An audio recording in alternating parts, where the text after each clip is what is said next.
First of all, we are focusing on, we're coming to an important investment decision of the full-scale Rincon, and hopefully we can progress Jadar, and then we already are well in. But we could look at other lithium assets. We have a great exploration portfolio, and lithium is actually something you can take from exploration to production much, much faster than, for example, copper. But we could also look at other assets. It's fair to say that it's certainly cheaper than a year ago. And in a way, it doesn't really matter what the lithium price is for us in the short term. We really have to think about what's going to be the average price over the next 10, 15, 20 years.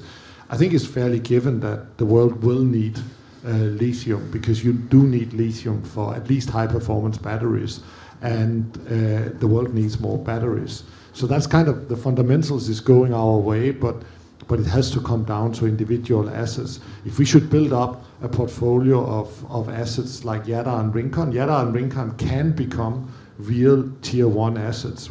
That's where we are at our best. Thank you.